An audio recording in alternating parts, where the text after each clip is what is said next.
माननीय प्रधानमंत्री जी से निवेदन, कृपया अपना स्थान ग्रहण कीजिएगा। आप सबसे सादर निवेदन, कृपया आप सब अपना अपना स्थान ग्रहण करें। बहुत धन्यवाद। नमस्कार, सुप्रभात। विदेश मंत्रालय भारत सरकार व ओडिशा राज्य सरकार की साझेदारी से भुवनेश्वर, ओडिशा में आयोजित 18वें प्रवासी भारतीय दिवस सम्मेलन के उद्घाटन सत्र में आप सभी गणमान्य अभ्यागतों का हार्दिक अभिनंदन है। बहुत बहुत स्वागत है। विशेष रूप से हम स्वागत कर रहे हैं मंचासीन भारत के माननीय प्रधानमंत्री श्री नरेंद्र मोदी जी का।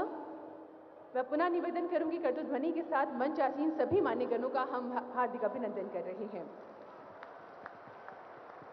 मंच पर उपस्थित ओडिशा के माननीय राज्यपाल डॉक्टर हरिबाबू कंभमपति जी, ओडिशा के माननीय मुख्यमंत्री श्री मोहन चरण मांझी जी,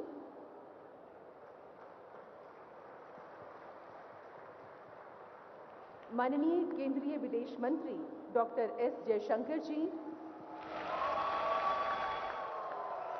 माननीय केंद्रीय शिक्षा मंत्री श्री धर्मेंद्र प्रधान जी, माननीय केंद्रीय जनजातीय मामले मंत्री श्री जुएल ओराम जी, माननीय केंद्रीय रेल मंत्री श्री अश्विनी वैष्णव जी, माननीय केंद्रीय सूक्ष्म लघु और मध्यम उद्यम राज्य मंत्री सुश्री शोभा कारादलाजे जी, माननीय केंद्रीय विदेश राज्य मंत्री श्री कीर्तिवर्धन सिंह जी, माननीय केंद्रीय विदेश राज्य मंत्री श्री पवित्र मार्गरिटा जी, ओडिशा के माननीय उप मुख्यमंत्री श्री कनक वर्धन सिंह देव जी और ओडिशा की पहली महिला उप मुख्यमंत्री माननीय प्रवती परिदा जी व विश्व के अलग अलग देशों से पधारे सभी प्रवासी भारतीयों का आज के इस आयोजन में बहुत बहुत स्वागत है, हार्दिक अभिनंदन है। अब हम ओडिशा के माननीय राज्यपाल डॉक्टर हरिबाबू कंभमपति जी से निवेदन करेंगे, कृपया माननीय प्रधानमंत्री जी को अंगवस्त्र भेंट करके मंच पर उनका स्वागत करें।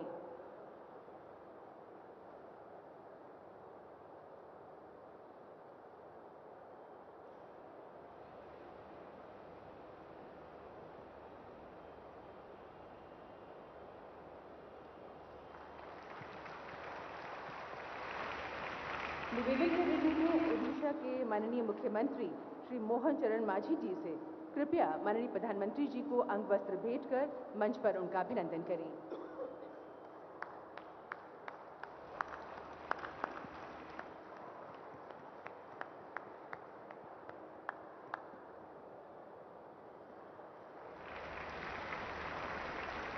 और अब माननीय विदेश मंत्री डॉक्टर एस जयशंकर जी से हम अनुरोध कर रहे हैं, कृपया माननीय प्रधानमंत्री जी को अंगवस्त्र भेंट कर मंच पर उनका स्वागत करें।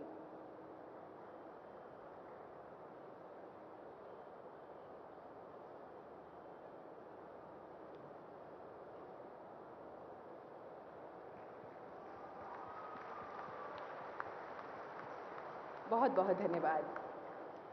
18वां प्रवासी भारतीय दिवस, जिसका आयोजन 8 जनवरी 2025 से 10 जनवरी 2025 तक यहाँ भुवनेश्वर, ओडिशा में किया जा रहा है।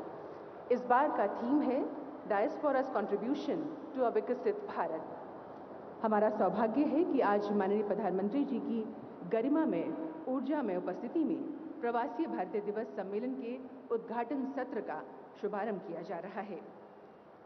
इस सत्र का आरंभ विश्वविख्यात कलाकार रिकी केज जी की सांगीतिक प्रस्तुति से हम करने जा रहे हैं, जो 3 बार ग्रैमी अवार्ड जीत चुके हैं। इसके अलावा यूनाइटेड नेशंस गुडविल एम्बेसडर हैं। रिकी केज जी का पूरा नाम राम ज्ञान रिकी केज है। So it's over to you, Ricky Kej ji. Thank you so much. You may take an Indian out of India, but you can never take the Indianness out of us Indians. So this song that we're going to perform for you is dedicated to 1.4 billion of us Indians, our very, very strong 35 million Indian diaspora, and above all, the greatest leader on our planet, the one leader who brings all of us Indians everywhere in the world together, our Honorable Prime Minister Narendra Modi ji, everyone. Here is our special song dedicated to Pravasi Bharatiya Divas.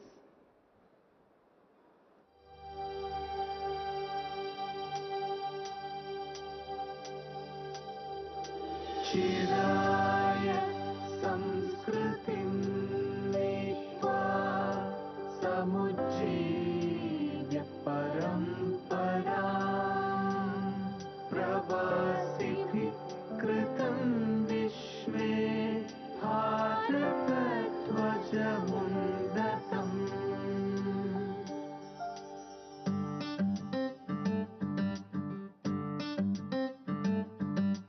आओ जी मेरे देश मेरे गांव मेरी धूप मेरी छाँव से मिलाऊं। आओ जी मेरे देश मेरे गांव मेरी धूप मेरी छाँव से मिलाऊं। आओ जी मेरे देश मेरे गांव मेरी धूप मेरी छाँव से मिलाऊं। आओ जी मेरे देश मेरे गांव मेरी धूप मेरी छाँव से मिलाऊं।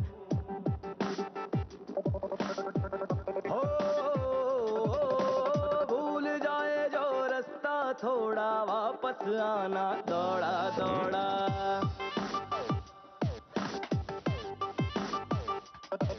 और गलियां लेके बैठी है तेरी याद था जिसको तूने छोड़ा।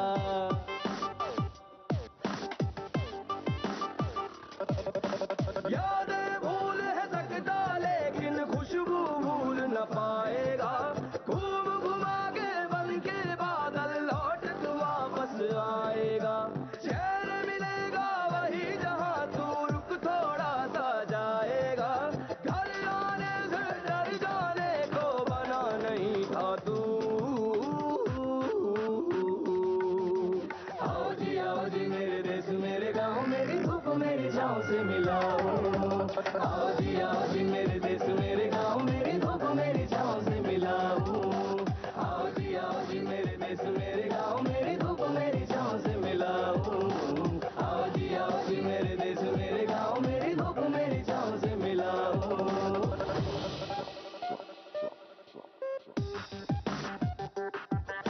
अयं निज परो वेदी गणनालघु चेतसाम् उदारचरितानां तु वसुधैव कुटुम्बकम्।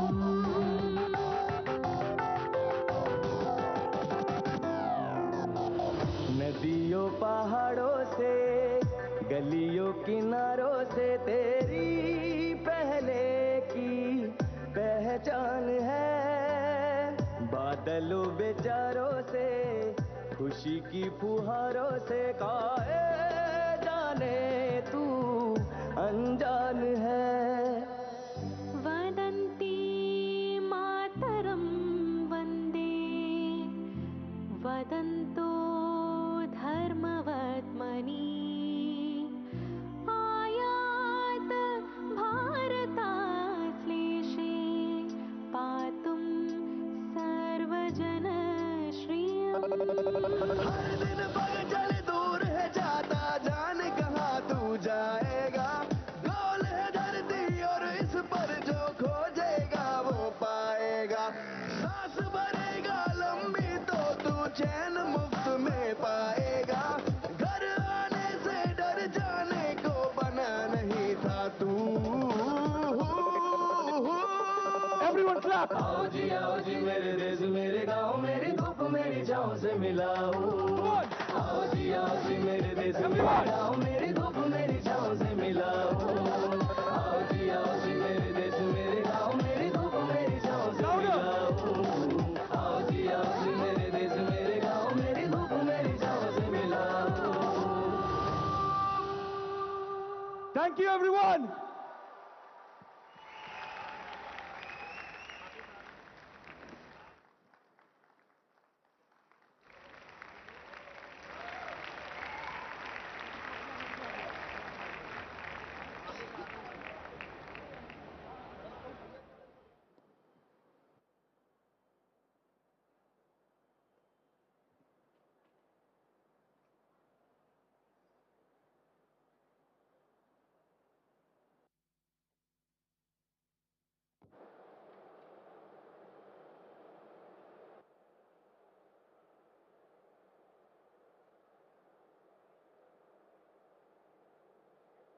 Thanks to you, Ricky KG, and your team for this welcome song. बहुत बहुत धन्यवाद. और अब हम स्वागत उद्बोधन के लिए निवेदन कर रहे हैं माननीय विदेश मंत्री भारत सरकार डॉक्टर एस जयशंकर जी से.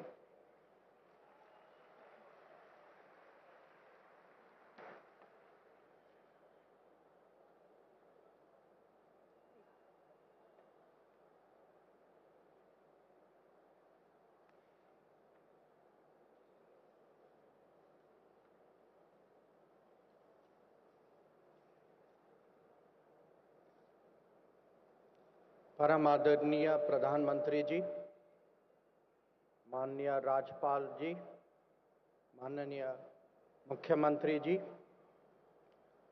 मंत्रिमंडल के साथी धर्मेंद्र प्रधान जी, जुअल ओराम जी, अश्विनी वैष्णव जी, हमारे राज्य मंत्री शोभा करंजले जी, कीर्ति वर्धन सिंह जी, पवित्र मार्गरीटा जी, उप मुख्यमंत्री कनकवर्धन सिंह देव जी, प्रभाती परिदा जी, हमारे प्रवासी भाइयों और बहनों, दोस्तों, आज 18वें प्रवासी भारतीय दिवस में आप सबका स्वागत करते हुए मुझे अत्यंत खुशी हो रही है.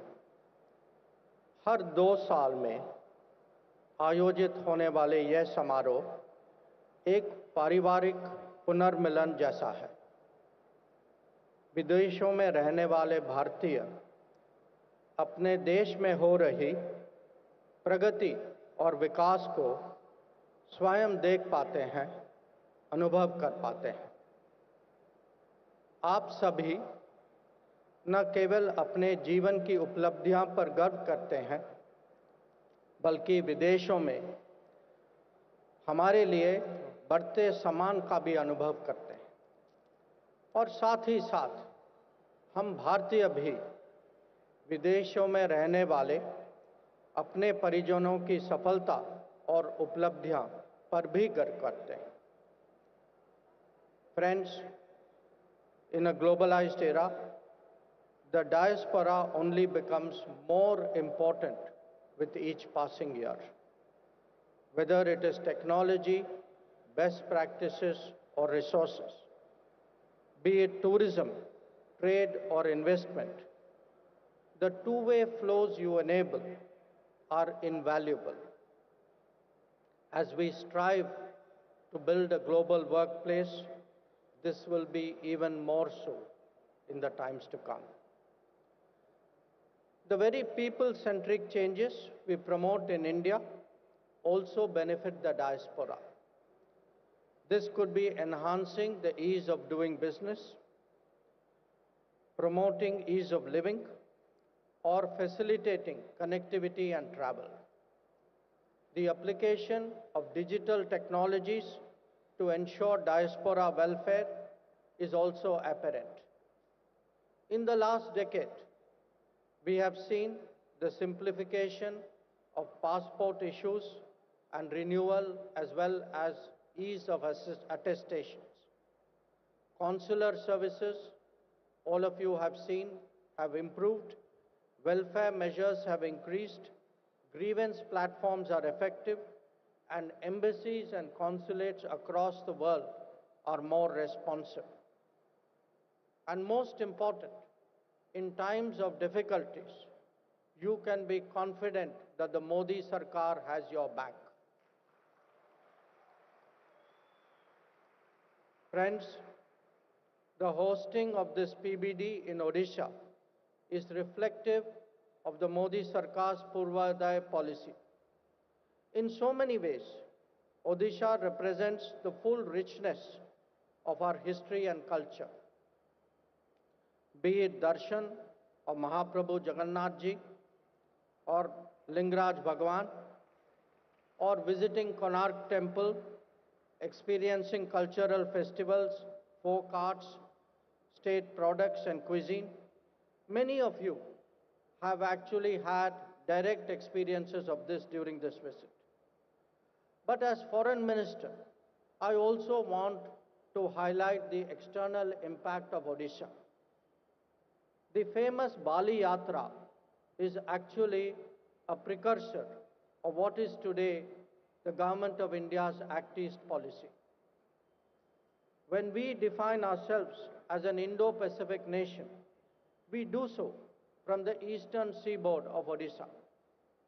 This gathering should inspire you all to nurture more strongly our heritage, traditions, and identity. Friends, we are all assembled at a time when the world may look more uncertain, perhaps even more volatile.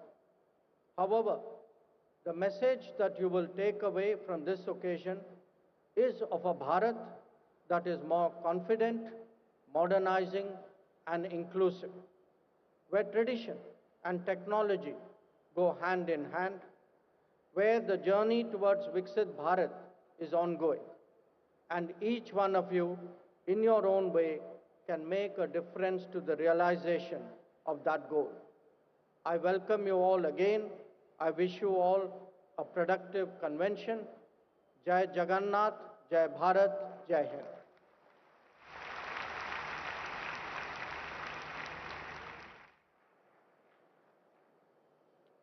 बहुत बहुत धन्यवाद माननीय विदेश मंत्री जी आपके उद्बोधन के लिए, स्वागत उद्बोधन के लिए। और अब हम ओडिशा के माननीय मुख्यमंत्री श्री मोहन चरण मांझी जी से सादर अनुग्रह करेंगे।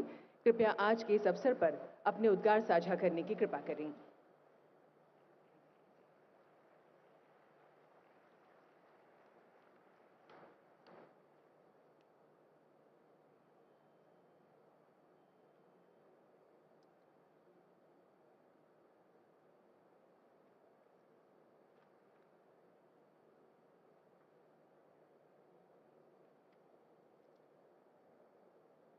Jai Jagannath,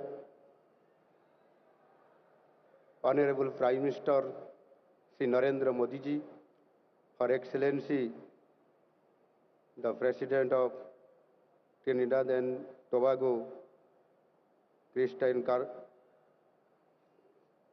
Kangalal, Honorable Governor Dr. Hari Babu Kumbhampati ji, Honorable Minister External Affairs Dr. S. Jaisankar ji, Honorable Union Ministers Sri Dharmendra Pradhan ji, Sri Prahalad Jassi ji, Sri Joel Oram ji, Sri Ashwini Vaishnav ji, Honorable Union Ministers of State Sri Shobha Karan Laje ji, Kirti Vardhan Singh ji, Sri Pavitra Marghe Rita ji, Honorable Deputy Chief Minister Sri Kanak Vardhana Singhdeu ji, Honorable Deputy Chief Minister Srimati Prabhati Parida ji, friends from Indian diaspora, distinguished guests, ladies and gentlemen. प्रवासी भारतीय दिवस के शुभ उद्घाटन के अवसर पर मैं दूर देशों से आए हुए हमारे सभी प्रवासी भारतीय मित्रों को स्वागत करता हूं।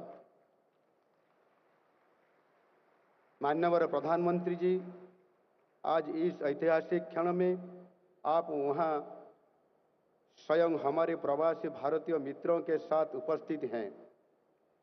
मैं आपकी गरिमामय उपस्थिति को स्वागत करता हूं।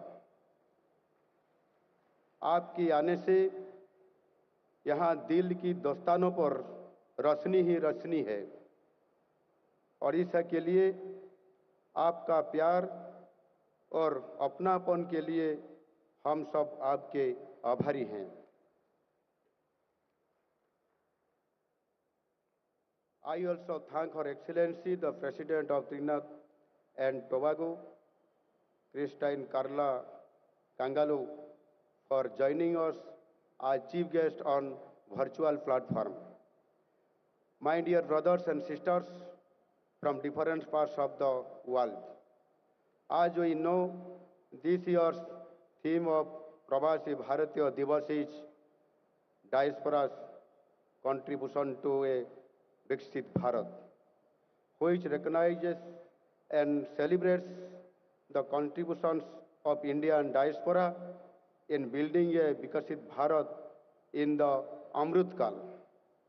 Today, I bring greetings from our beautiful land of Odisha, a land steeped in heritage, culture, and endless possibilities. Odisha is the home of Jagannath culture, a state where devotion and diversity blend seamlessly. From the architectural magnificence of the Sun Temple in Konark to the spiritual grandeur of Jagannath Temple in Puri, our land is a testament to timeless traditions. The state of Odisha is a holistic hub of diversified cultures and historical excellence, where we weave dreams in eyes and paste hues of harmony in hearts. Odissi, one of the oldest classical dance forms of India, and the intricate art of Patachitra continue to enchant the world, keeping our cultural identity alive. The world famous handloom fabrics of Sambalpur is one of our most cherished and vibrant traditions. Our handloom tradition stands as a testament to the creativity and artistry of our people.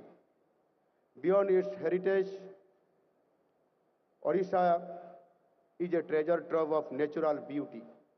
Asia's largest brackish water lagoon, the Chilika Lake, the scenic beaches of Puri, Chandipur, and Gopalpur, the lush green forests of Simlipal, the hills of Koraput, and waterfalls of Keonjhar offer a glimpse of nature's magnificence.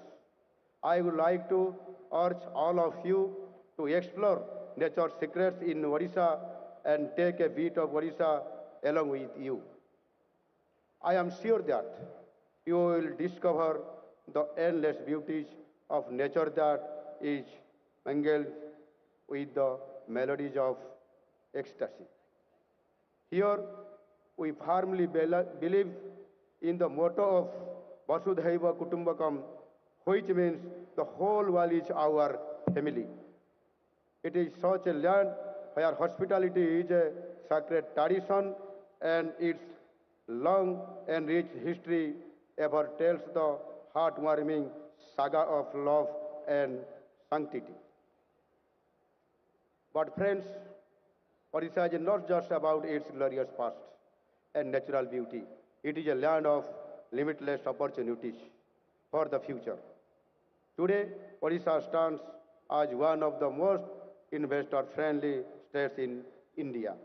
Our rich mineral resources drive key industries, while our IT, agro-processing, and renewable energy sectors are rapidly growing. Odisha has created a niche for itself for climate, resilient agriculture, and keeping of its youth.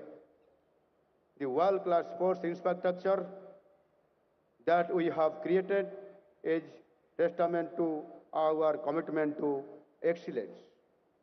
Odisha is building on its maritime legacy by developing ports and shipping corridors to connect with Southeast Asia, enabling faster trade and reducing logistics costs for global businesses. With world-class infrastructure, investor-friendly policies, and a young skilled workforce, Odisha is the perfect destination for business and entrepreneurs. Odisha is at the center of the Purvodaya vision of Honorable Prime Minister Sri Narendra Modi ji. With the guidance of Honorable Prime Minister Sri Narendra Modi ji, the golden period of Odisha's journey of development has already started. I heartily invite you all to explore these opportunities and contribute to the growth and prosperity of your homeland. As members of the global Indian diaspora, you are our ambassadors to the world. I invite you to join hands with us in shaping a bright future for Odisha and India as well. Together, we can realize the Viksit Bharat by 2047, the vision of our Honorable Prime Minister Sri Narendra Modi ji. Before concluding, I convey my deepest gratitude to Honorable Prime Minister of India Sri Narendra Modi ji for providing us this platform to take Odisha to global forum through our diaspora. I once again welcome you all to the land of Lord Jagannath. Thank you all. Vande Utkal Janani, Bharat Mata ki Jai.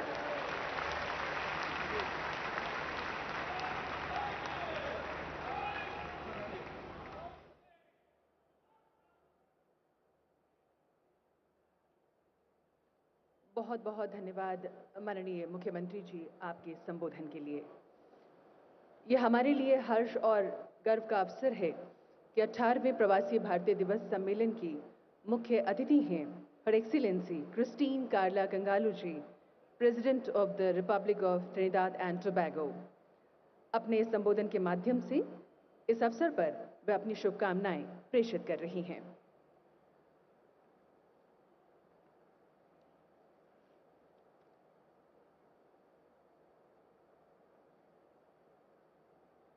India, the Honorable Dr. Jai Shankar, Minister of External Affairs of the Republic of India, other Ministers of Government of the Republic of India, the Honorable Shri Mohan Charan Maji, Chief Minister of Odisha, Chief Ministers of the different states in the Republic of India, distinguished members of Parliament of the Republic of India, distinguished dignitaries from abroad, and members of the Indian diaspora, members of the media, ladies and gentlemen, Namaste and good morning.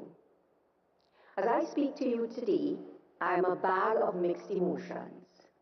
One part of my heart is filled with happiness and delight at the honor and the privilege which have been bestowed on me to be your chief guest at this 18th Pravasi Bharatiya Divas Convention. Another part of my heart is filled with sadness and regret that circumstances do not make it possible for me to be physically present with you in Odisha today. Ever since I received the momentous news that I had been selected to be the convention's chief guest this year, I have thought and spoken of little else. My almost every waking hour since then has been filled with anticipation and with planning, as I set about doing everything I could to make sure that all was in place for my travels. When it became clear that the circumstances were such that I was not going to be able to travel to be with you in person today, I felt a deep and overwhelming disappointment. That pain is greatest of all today, as I think of all that the convention offers and means to the Indian diaspora, and of the fact that I am not able to be there in person with you. While I am grateful for the technology that allows me to address you today, I am still very much looking forward to the day when I can be with you in person, and when I can experience India in all its beauty and majesty firsthand. I hope and I pray that day comes soon. But the thing that fills my heart most as I speak with you today is gratitude to the Republic of India for having chosen as part of the convention to focus on the contributions that the Indian diaspora has made to cultural, social, and economic development globally. It is impossible to overstate how uplifting it is to members of the Indian diaspora to know that the country of our origin carves out for us this sacred space during the convention to reach across the seas, to find us in whatever parts of the world we are, and to embrace us. For us, it is an act of sublime love poured out upon us by a nation and a people who have made some of the greatest contributions to the upliftment of the world that our planet has ever seen.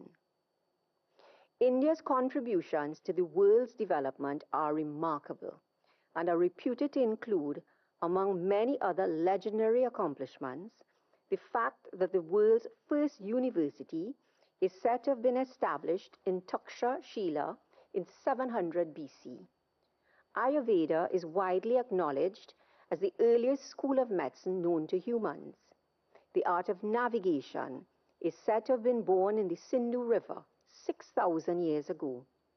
Algebra, trigonometry, and calculus were first developed in India, with India being the first country in civilization to use the zero as a symbol and in arithmetic operations.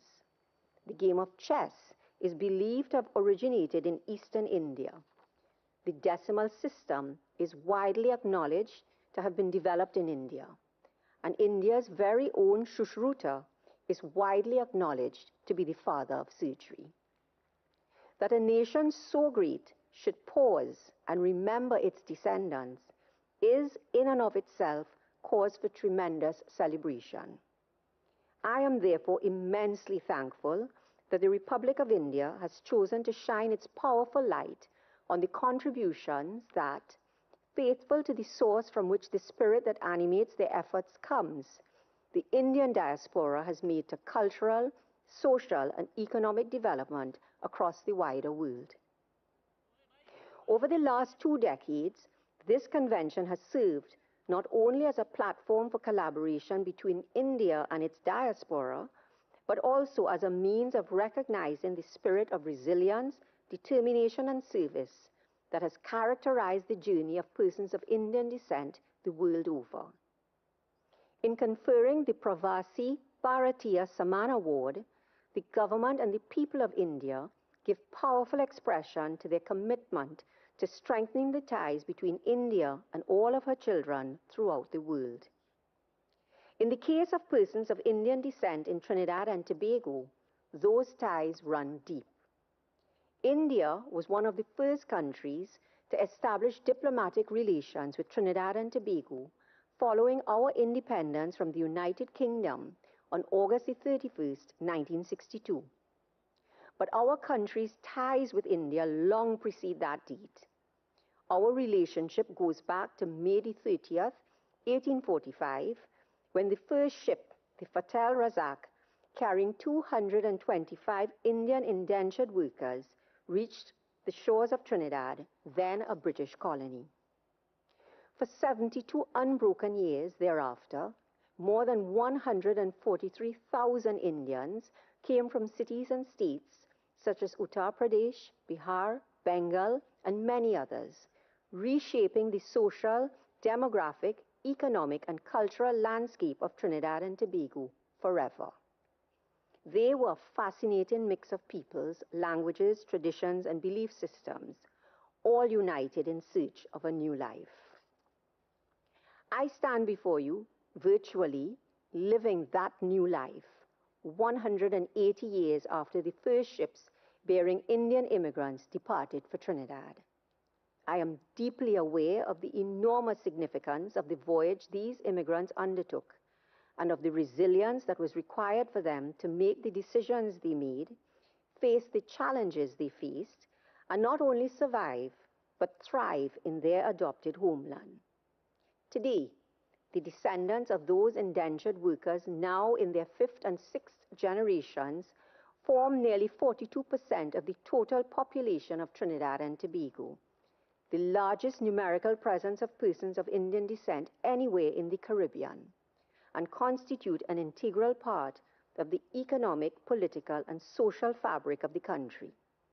Trinidad and Tobago has learned and benefited immensely from the traditions and values of our citizens of Indian descent. We have learned and benefited from the courage, resilience, willingness to sacrifice, and steadfastness that they showed throughout all that they endured. As a developing nation, we face many of the same challenges that other developing nations do. But we have the signal advantage of being able to draw upon the rich legacy of the courage and the determination of our citizens of Indian descent. And we have, in doing so, been able to create a stronger, more resilient nation. And so I am grateful to India, to my ancestors, and to their values for helping build Trinidad and Tobago into the nation that it is today. The Trinidad and Tobago that all of its citizens are proud to call their home today is the product of a mix of many varied and beautiful historical influences, including and especially the influence of our Indian heritage. That a nation that owes so much to India should have one of its citizens selected to be the chief guest at this convention is an honor beyond compare. I'm deeply humbled at having been selected as your chief guest and for the honor of being bestowed the Pravasi Bharatiya Samman Award this year. I am humbled to now belong to the group of other awardees from Trinidad and Tobago, including former Prime Ministers Basdeo Panday and Kamla Persad Bissessar, former government ministers Winston Dukaran and Dr. Lenny Seith, High Court Judge Justice Frank C. Persad, and our National Council of Indian Culture.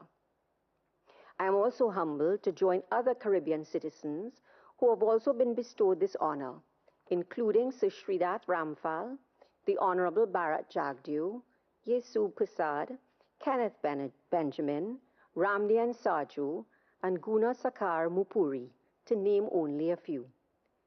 And I am tremendously humbled to have been included among all of this year's awardees, from Australia to the United States of America, all of them remarkable individuals who have left an indelible mark on their nations and enriched their societies in countless ways.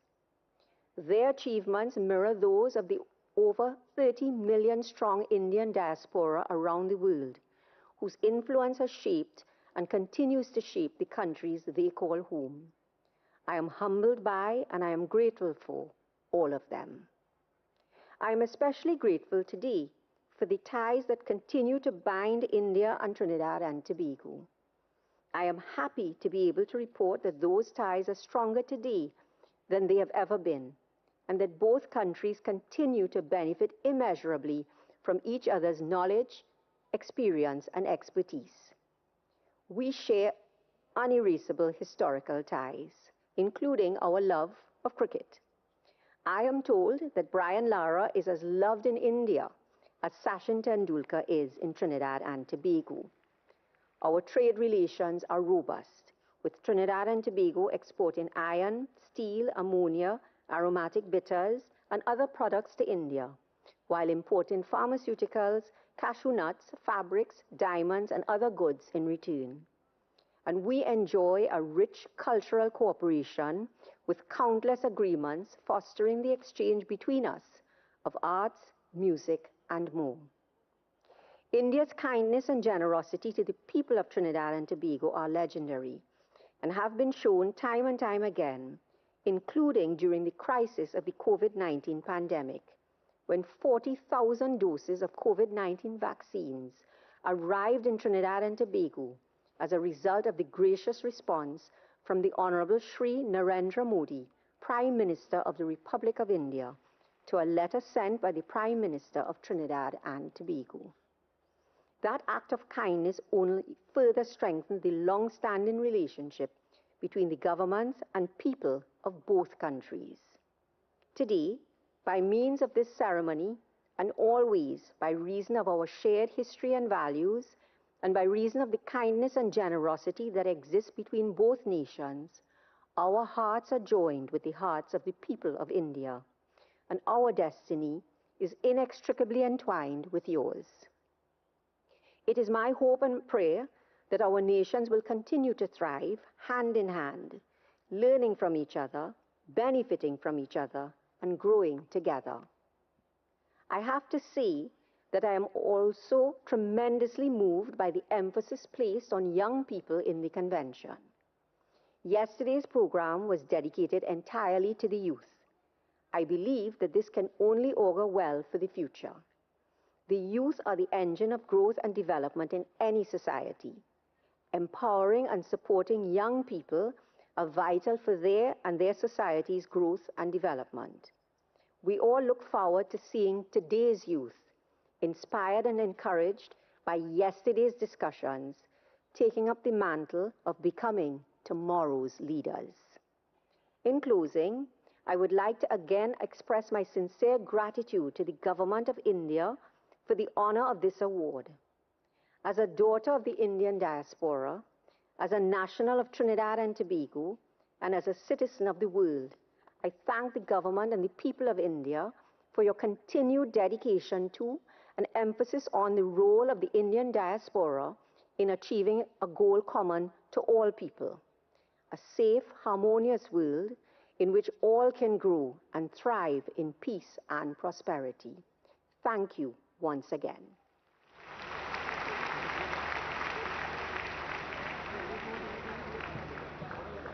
Thank you, Excellency Christine Carla Kangaluji, President of the Republic of Trinidad and Tobago, for your address. We are deeply honored to have you as our chief guest on this occasion. 18वें प्रवासी भारतीय सम्मेलन में आज हमारे माननीय प्रधानमंत्री जी द्वारा प्रवासी भारतीयों को एक सौगात दी जा रही है। प्रवासी भारतीय एक्सप्रेस, एक ऐसी ट्रेन जो 26 देशों के भारतीय मूल के 150 प्रवासियों को निजामुद्दीन रेलवे स्टेशन से लेकर रवाना होगी। ये एक्सप्रेस पूरे भारतवर्ष में 17 रमणीय व पौराणिक महत्व के स्थलों का दर्शन करवाएगी। प्रवासी तीर्थ दर्शन योजना के अंतर्गत विदेश मंत्रालय के सहयोग से IRCTC द्वारा ये ट्रेन तैयार की गई है। हम माननीय प्रधानमंत्री जी से निवेदन करेंगे, कृपया अपने करकमलों द्वारा झंडी दिखाकर इस ट्रेन को रवाना करने की कृपा करें।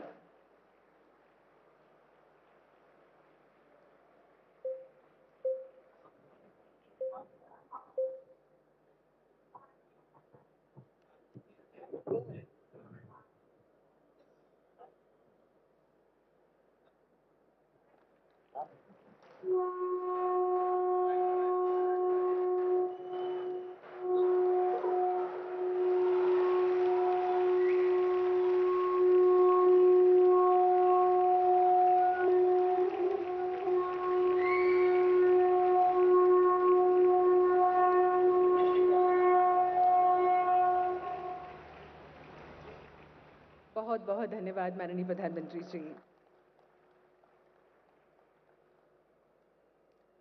अपनी सेवा, समर्पण और दृढ़ संकल्प से माननीय प्रधानमंत्री जी ने जहां एक और युवाओं के लिए नई परिपाटी, नई राह तैयार की है, वहीं पूरे विश्व के लिए सशक्त व आदर्श नेता के नए मानदंड स्थापित किए हैं। स्वतंत्र राष्ट्र से विकसित राष्ट्र बनने की भारत की विकास यात्रा में माननीय प्रधानमंत्री श्री नरेंद्र मोदी जी के सेवा काल के योगदान की बात हम करें तो ये हम सब के लिए अनुकरणीय है। आप सबकी कर्तव्य ध्वनि के अनुगूंज के बीच हम माननीय प्रधानमंत्री जी से निवेदन करेंगे आशीर्वचनों के लिए।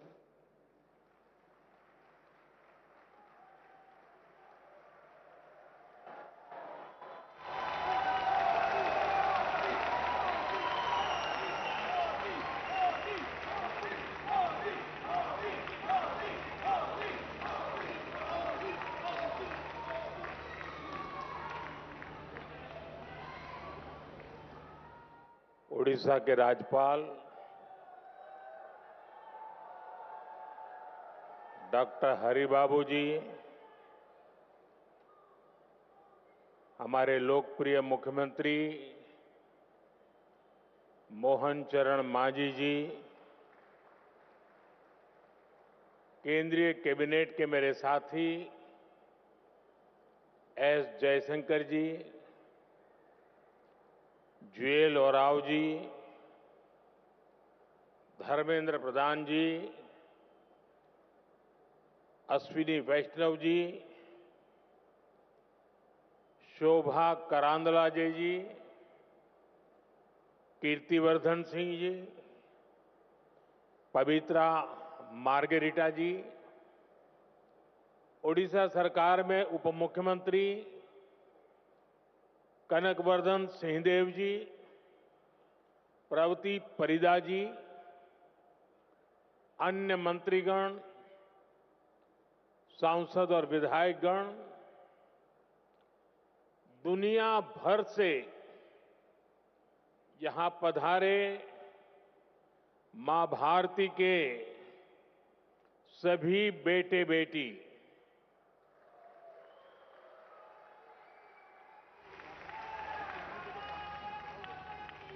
देवी और सज्जनों, भगवान जगन्नाथ और भगवान लिंगराज की इस पावन धरती पर मैं पूरे विश्व से आए अपने भारतवंशी परिवार का स्वागत करता हूं।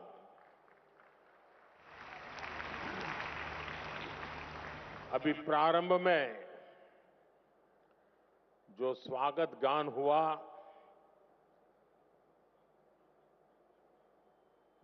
मुझे पूरा विश्वास है कि ये स्वागत गान भविष्य में भी दुनिया में जहां जहां भारतीय समुदाय के कार्यक्रम होंगे उसमें जरूर उसको बार बार बजाया जाएगा। बहुत बहुत बधाई रिकी। आपकी टीम ने बहुत ही सुंदर तरीके से एक प्रवासी भारतीय की भावना को अभिव्यक्त किया है। बधाई हो आपको। Friends, we just heard from the chief guest of this Pravasi Bharati Divas the video message of the President of Trinidad and Tobago, Her Excellency Christine Carla Kanglu, left an impact on all of us. She too was speaking about India's progress. I thank her for the warm and affectionate words. Friends, this is a time for vibrant festivals and gatherings in India. In just a few days,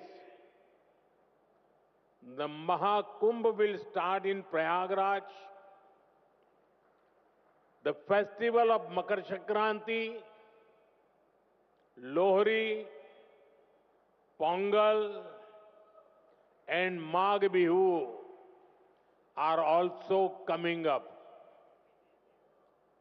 There is a joyful atmosphere everywhere.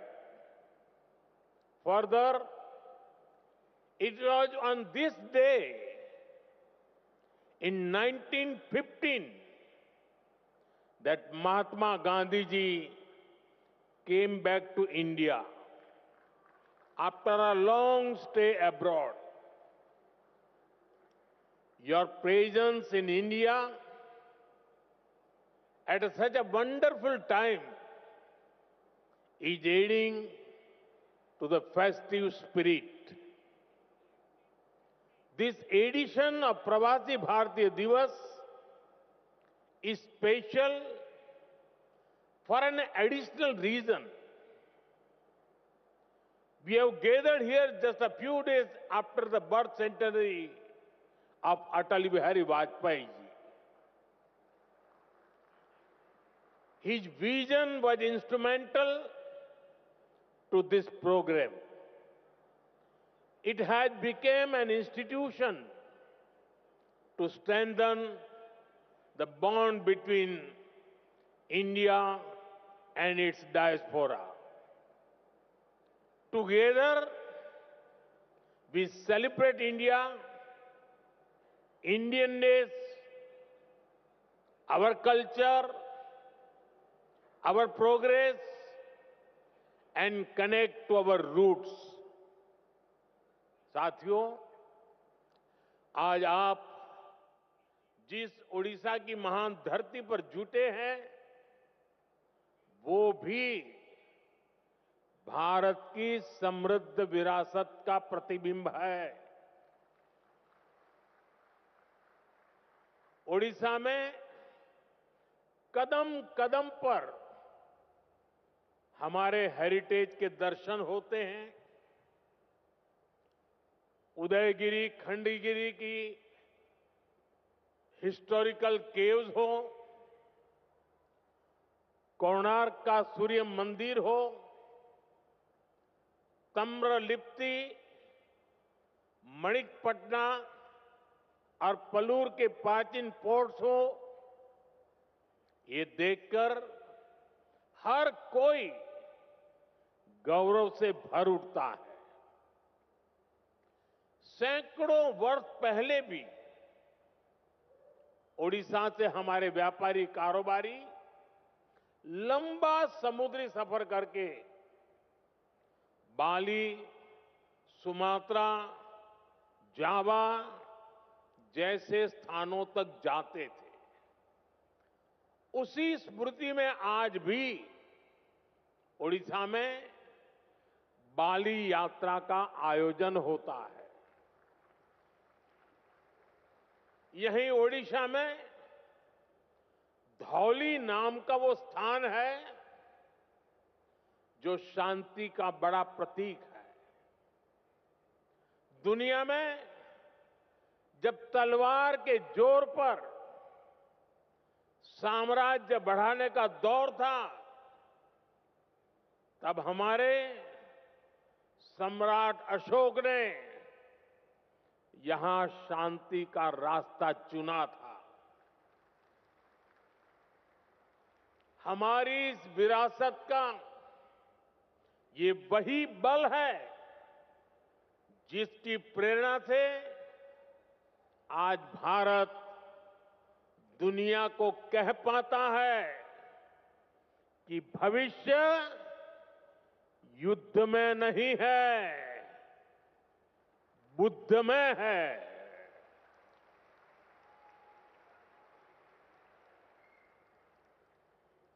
इसलिए ओडिशा की इस धरती पर आपका स्वागत करना मेरे लिए बहुत विशेष हो जाता है। साथियों, मैंने हमेशा भारतीय डायस्पोरा को भारत का राष्ट्रदूत माना है। मुझे बहुत खुशी होती है जब पूरी दुनिया में आप सभी साथियों से मिलता हूं, आपसे ये बातचीत करता हूं। जो प्यार मुझे मिलता है वो मैं भूल नहीं सकता। आपका वो स्नेह, वो आशीर्वाद हमेशा मेरे साथ रहता है। साथियों, आज मैं आप सभी का व्यक्तिगत तौर पर आपका आभार व्यक्त करना चाहता हूं। आपको थैंक यू भी बोलना चाहता हूं। थैंक यू इसलिए क्योंकि आपकी वजह से मुझे दुनिया में गर्व से सिर ऊंचा रखने का मौका मिलता है।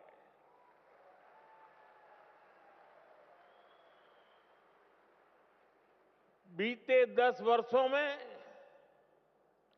मेरी दुनिया के अनेक लीडर से मुलाकात हुई है। दुनिया का हर लीडर अपने देश के भारतीय डायस्पोरा की, आप सभी की बहुत प्रशंसा करता है।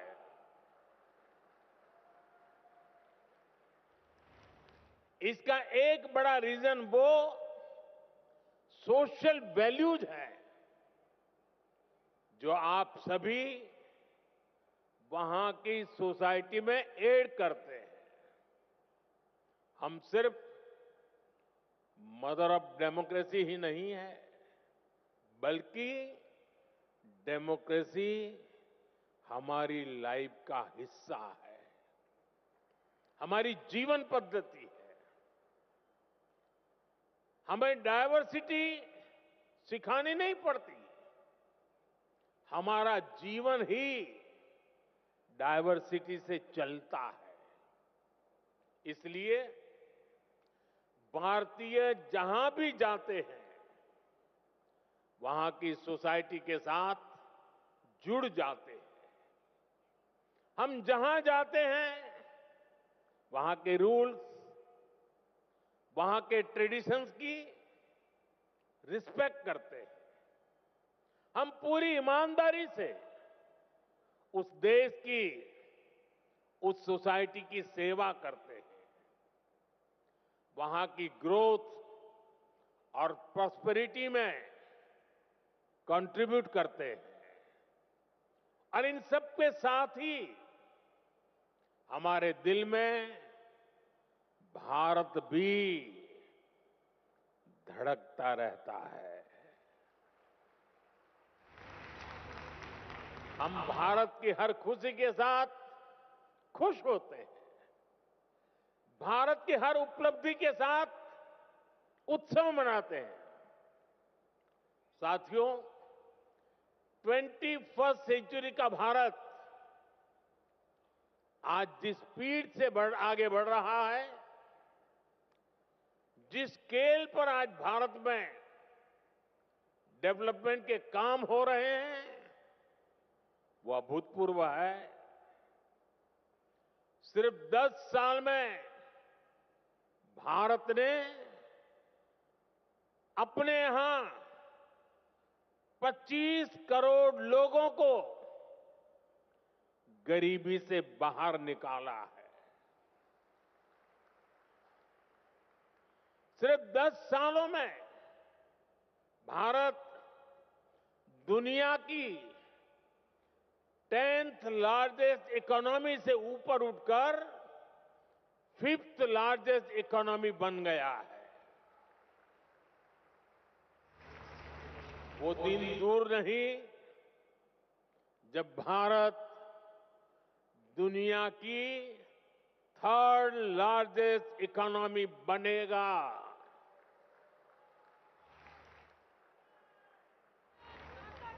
भारत की सफलता आज दुनिया देख रही है। आज जब भारत का चंद्रयान शिव शक्ति पॉइंट पर पहुंचता है तो हम सबको गर्व होता है। आज जब दुनिया डिजिटल इंडिया की ताकत देखकर हैरान होती है तो हम सबको गर्व होता है।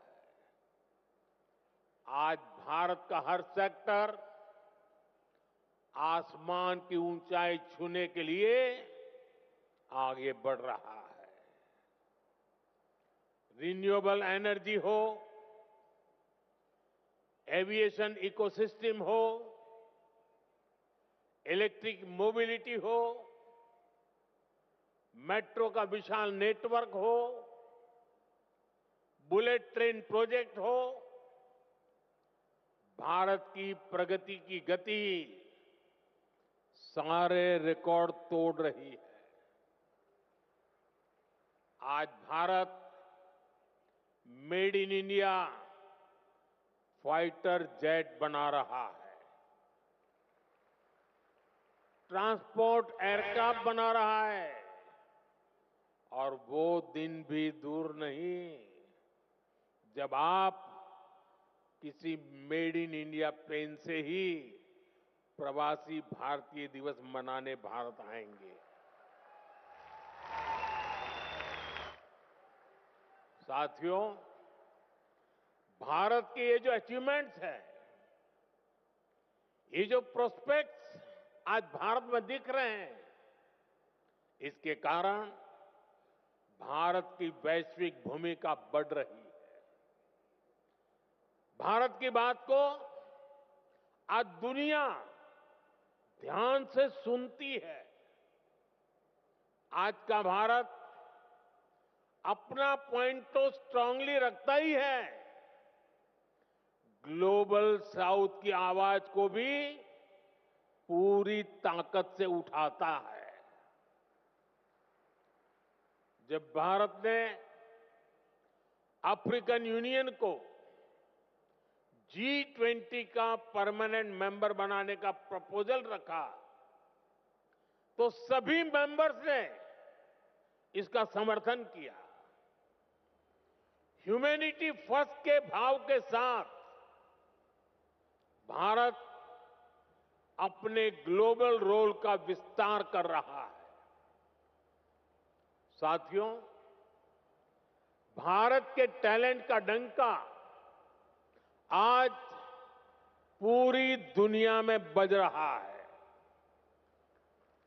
आज हमारे प्रोफेशनल्स दुनिया की बड़ी कंपनियों के जरिए ग्लोबल ग्रोथ में कंट्रीब्यूट कर रहे हैं। भारत की राष्ट्रपति आदरणीय द्रौपदी मुर्मू जी के हाथों कल कई साथियों को प्रवासी भारतीय सम्मान भी दिया जाएगा। मैं सम्मान पाने वाले सभी महानुभावों को अपनी शुभकामनाएं देता हूं। साथियों, आप जानते हैं, आने वाले कई दशकों तक भारत दुनिया का सबसे यंग और स्किल्ड पॉपुलेशन वाला देश बना रहेगा। ये भारत ही है जहां से दुनिया की एक बड़ी स्किल डिमांड पूरी होगी। आपने देखा होगा, दुनिया के अनेक देश अब भारत के स्किल्ड यूथ का दोनों हाथों से स्वागत कर रहे हैं। ऐसे में भारत सरकार का भी प्रयास है कि कोई भी भारतीय विदेश जाए तो वो बेहतरीन स्किल के साथ ही जाए। इसलिए हम अपने यूथ की लगातार स्किलिंग, रीस्किलिंग और अपस्किलिंग कर रहे हैं। Friends, we give great importance to your convenience and comfort. Your safety and welfare are a top priority. We consider it our responsibility to help our diaspora during crisis situations, no matter where they are. This is one of the guiding principles of India's foreign policy today. Over the last decade, our embassies and offices worldwide have been sensitive and proactive.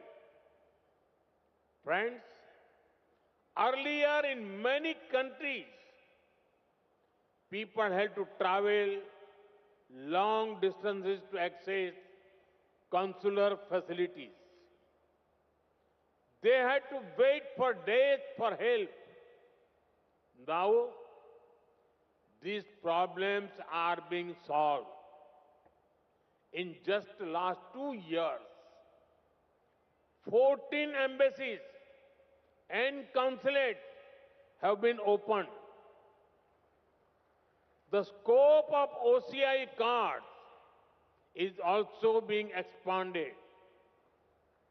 It has been extended to PIOs of the 7th generation of Mauritius and the 6th generation of Suriname, Martinique and Guadeloupe.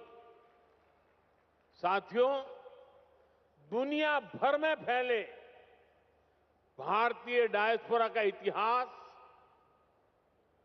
उनके उस देश में पहुंचने और वहां अपना परचम लहराने की गाथाएं,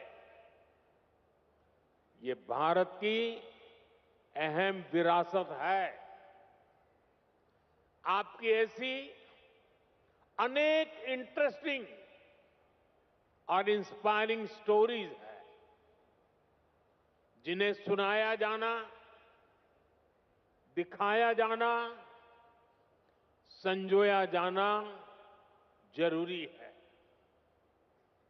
ये हमारी शेयर्ड लेगेसी है, शेयर्ड हेरिटेज है। अभी कुछ दिन पहले मैंने मन की बात में इससे जुड़े एक प्रयास पर विस्तार से बात की थी। कुछ सेंचुरीज पहले गुजरात से कई परिवार ओमान में जाकर बस गए थे। 250 इयर्स की उनकी जर्नी काफी इंस्पायरिंग है। यहां इससे जुड़ी एक एग्जीबिशन भी लगाई गई है। इसमें इस कम्युनिटी से जुड़े थाउजेंड्स ऑफ डॉक्यूमेंट्स को डिजिटाइज करके दिखाया गया है। साथ ही उनके साथ एक ओरल हिस्ट्री प्रोजेक्ट भी किया गया है। यानी कम्युनिटी के जो सीनियर लोग हैं, जिनकी काफी एज हो चुकी है, उन्होंने अपने एक्सपीरियंस शेयर किए हैं। मुझे खुशी है कि इनमें से कई फैमिली आज हमारे बीच यहां मौजूद भी हैं। साथियों, इसी तरह के प्रयास हमें अलग अलग देशों में गए डायस्पोरा के साथ भी करने चाहिए। जैसे एक उदाहरण हमारे गिरमिटिया भाई बहन हैं। क्यों ना हमारे गिरमिटिया साथियों का एक डेटाबेस क्रिएट किया जाए। वे भारत के किस किस गांव से, किस शहर से गए, इसकी पहचान हो। वे कहां कहां जाकर बसे, उन जगहों को भी आइडेंटिफाई किया जाए। उनकी लाइफ कैसी रही, उन्होंने कैसे चैलेंजेस को अपॉर्चुनिटीज में बदला। इसे सामने लाने के लिए फिल्म बन सकती है, डॉक्यूमेंट्री बन सकती है, गिरमिटिया लेगेसी पर स्टडी हो, इस पर रिसर्च हो। इसके लिए यूनिवर्सिटी में चेयर स्थापित की जा सकती है। रेगुलर इंटरवल पर वर्ल्ड गिरमिटिया कॉन्फ्रेंस भी कराई जा सकती है। मैं अपनी टीम से कहूंगा कि इसकी संभावनाएं तलाशें, इसको आगे बढ़ाने पर काम करें। साथियों, आज का भारत विकास भी और विरासत भी इस मंत्र पर चल रहा है। G20 के दौरान हमने देश के कोने कोने में इसलिए मीटिंग रखी ताकि दुनिया भारत की डायवर्सिटी का फर्स्ट हैंड एक्सपीरियंस ले पाए। हम बड़े गर्व से यहां काशी तमिल संगमम, काशी तेलुगु संगमम, सौराष्ट्र तमिल संगमम जैसे आयोजन करते हैं। अभी कुछ दिन बाद ही संत थिरुवल्लुवर दिवस है। हमारी सरकार ने संत थिरुवल्लुवर के विचारों के प्रसार के लिए थिरुवल्लुवर कल्चर सेंटर्स की स्थापना का निर्णय लिया है। सिंगापुर में ऐसे पहले सेंटर का काम शुरू हो गया है। अमेरिका की ह्यूस्टन यूनिवर्सिटी में थिरुवल्लुवर चेयर की स्थापना भी की जा रही है। ये सारे प्रयास तमिल भाषा को, तमिल विरासत को, भारत की विरासत को दुनिया के कोने कोने में ले जा रहा है। साथियों, भारत में हेरिटेज से जुड़े अपने स्थानों को कनेक्ट करने के लिए भी हमने अनेक कदम उठाए हैं। जैसे भगवान राम और सीता माता से जुड़े स्थानों के दर्शन के लिए स्पेशल रामायण एक्सप्रेस ट्रेन है। भारत गौरव ट्रेनें भी देश के इंपॉर्टेंट हेरिटेज प्लेसेस को जोड़ती है। अपनी semi high speed Vande Bharat train से भी हमने देश के बड़े हेरिटेज सेंटर्स को जोड़ा है। थोड़ी देर पहले एक विशेष प्रवासी भारतीय एक्सप्रेस ट्रेन शुरू करने का अवसर मुझे मिला। इसमें करीब 150 लोग टूरिज्म और आस्था से जुड़े 17 डेस्टिनेशन का टूर करेंगे। यहां ओडिशा में भी अनेक स्थान हैं जहां आपको जरूर जाना चाहिए। प्रयागराज में महाकुंभ शुरू हो रहा है। ये मौका लाइफ में बार बार नहीं मिलता। वहां भी आप जरूर होकर आए। साथियों, साल 1947 में भारत को आजादी मिली और उसमें एक बड़ा रोल हमारे डायस्पोरा का भी रहा है। उन्होंने विदेशों में रहकर भारत की आजादी के लिए कंट्रीब्यूट किया। अब हमारे सामने 2047 का टारगेट है। हमें भारत को विकसित देश, एक डेवलप्ड नेशन बनाना है। आप आज भी भारत की ग्रोथ में शानदार कंट्रीब्यूशन कर रहे हैं। आपके हार्डवर्क के चलते ही आज भारत रेमिटेंस के मामले में दुनिया में नंबर 1 हो गया है। अब हमें इससे भी आगे सोचना है। आप भारत के साथ साथ दूसरे देशों में इन्वेस्ट करते हैं। फाइनेंशियल सर्विसेज और इन्वेस्टमेंट से जुड़ी आपकी नीड्स को पूरा करने में हमारा गिफ्ट सिटी इकोसिस्टम हेल्प कर सकता है। आप सभी इसका बेनिफिट ले सकते हैं और विकसित भारत की जर्नी को और ताकत दे सकते हैं। आपका हर प्रयास भारत को मजबूत करेगा, भारत की विकास यात्रा में मदद करेगा। जैसे एक सेक्टर हेरिटेज टूरिज्म का है। दुनिया में अभी भारत को बड़े बड़े मेट्रो शहर से ही जाना पहचाना जाता है, लेकिन भारत सिर्फ इन बड़ी सिटीज तक सीमित नहीं है। भारत का बहुत बड़ा हिस्सा टियर 2, टियर 3 सिटीज में है, विलेजेज में है। वहां भारत की हेरिटेज के दर्शन होते हैं। दुनिया को हमें इस हेरिटेज से कनेक्ट करना है। आप भी अपने बच्चों को भारत के छोटे छोटे शहरों और गांवों तक ले जाएं, फिर अपने एक्सपीरियंस वापस जाकर अपने फ्रेंड के साथ शेयर करें। मैं ये भी चाहूंगा कि अगली बार जब आप भारत आएं तो अपने साथ इंडियन ओरिजिन से बाहर के मिनिमम 5 फ्रेंड्स को लेकर आएं। आप जहां रहते हैं वहां अपने फ्रेंड्स को भारत आने के लिए, भारत को देखने के लिए इंस्पायर करें। साथियों, मेरी एक अपील डायस्पोरा के सभी यंग फ्रेंड से भी है। आप भारत को जानिए, क्विज में ज्यादा से ज्यादा हिस्सा लें। इससे भारत को जानने समझने में बहुत हेल्प मिलेगी। आप स्टडी इन इंडिया प्रोग्राम का भी जरूर बेनिफिट लें।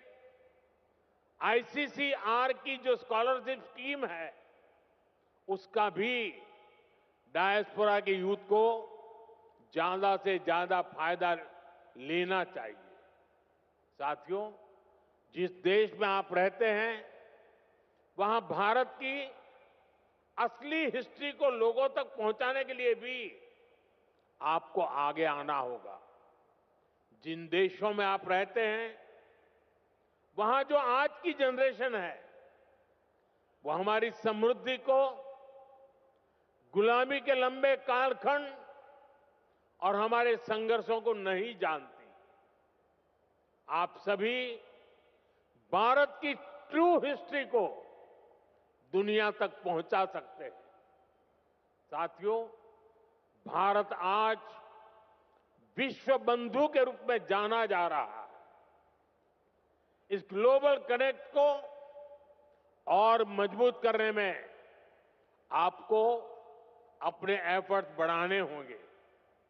अब जैसे आप जिस देश में रहते हैं वहां कोई न कोई अवार्ड फंक्शन शुरू कर सकते हैं और ये अवार्ड उस देश के मूल निवासियों के लिए हो जहां आप अभी रहते हैं। वहां के जो प्रोमिनेंट लोग हैं, कोई लिटरेचर से जुड़ा है, कोई आर्ट एंड क्राफ्ट से जुड़ा है, कोई फिल्म और थिएटर से जुड़ा है, हर सेक्टर में जो अचीवर्स है उन्हें बुला करके भारत के डायस्पोरा की तरफ से अवार्ड दीजिए, उन्हें सर्टिफिकेट दीजिए। इसमें वहां जो भारत के एम्बेसी है, जो कॉन्सुलेट है, वो भी आपकी पूरी मदद करेंगे। इससे आपका वहां उस देश के लोगों से पर्सनल कनेक्ट बढ़ेगा, आपकी इमोशनल बॉन्डिंग बढ़ेगी। साथियों, भारत के लोकल को ग्लोबल बनाने में भी आपका बहुत बड़ा रोल है। आप made in India food packet, made in India कपड़े, ऐसा कोई ना कोई सामान जरूर खरीदें। अगर आपके देश में कुछ चीजें नहीं मिल रही हैं तो ऑनलाइन ऑर्डर करें। मेड इन इंडिया प्रोडक्ट को अपने किचन में, अपने ड्राइंग रूम में, अपने गिफ्ट में शामिल करें। ये विकसित भारत के निर्माण में आप सभी की तरफ से बहुत बड़ा कंट्रीब्यूशन होगा। साथियों, मेरी एक और अपील मदर और मदर अर्थ से जुड़ी है। अभी कुछ दिन पहले मैं गयाना गया था। वहां के प्रेसिडेंट के साथ मैंने एक पेड़ मां के नाम इनिशिएटिव में हिस्सा लिया।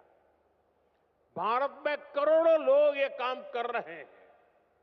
आप भी जिस देश में हैं हो वहां अपनी मां के नाम एक ट्री, एक सैपलिंग जरूर प्लांट करें। मुझे विश्वास है कि आप जब भारत से लौटकर जाएंगे तो विकसित भारत का रिजोल्यूशन, ये संकल्प भी आपके साथ जाएगा। हम सब मिलकर विकसित भारत बनाएंगे। साल 2025 आप सभी के लिए मंगलमय हो, हेल्थ हो या वेल्थ, आप समृद्ध रहें, इसी कामना के साथ आप सभी का फिर से भारत में स्वागत है, अभिनंदन है। बहुत बहुत शुभकामनाएं, बहुत बहुत धन्यवाद।